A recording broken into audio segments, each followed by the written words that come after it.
short time ago, যুক্তরাষ্ট্রে অস্থায়ী visa নিয়ে যাওয়া বিদেশি নাগরিকদের স্থায়ীভাবে বসবাস তথা গ্রিন কার্ডের আবেদন করতে হলে নিজ দেশে ফিরে যেতে হবে। এর সিদ্ধান্ত নিয়েছে ট্রাম্প প্রশাসন। বর্তমান বৈধ অভিবাসন ব্যবস্থাকে আরও শক্তিশালী করতে এই পদক্ষেপ নেওয়া হয়েছে বলে দাবি করেছে যুক্তরাষ্ট্রের প্রশাসন। মার্কিন নাগরিকত্ব ও অভিবাসন সেবা বিভাগ একটি নতুন নির্দেশনা জারি করেছে। সেখানে বলা হয়েছে, যুক্তরাষ্ট্রের ভেতরে থেকে স্থায়ীভাবে বসবাসের মর্যাদা পরিবর্তন কোনো স্বয়ংক্রিয় অধিকার নয়, বরং এটি কর্তৃপক্ষের বিশেষ বিবেচনার বিষয়।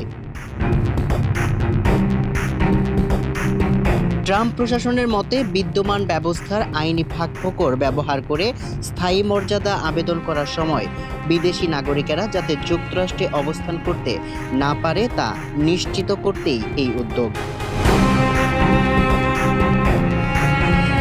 যুক্তরাষ্ট্রের অভ্যন্তরীণ নিরাপত্তা বিভাগ ডিপার্টমেন্ট অব হোমল্যান্ড সিকিউরিটি সামাজিক যোগাযোগ মাধ্যম এক্সে বলেছে, যেসব বিদেশি নাগরিক সাময়িকভাবে যুক্তরাষ্ট্রে আছেন ও গ্রিন কার্ড চান, তাদের আবেদন করার জন্য নিজ দেশে অবশ্যই ফিরতে হবে।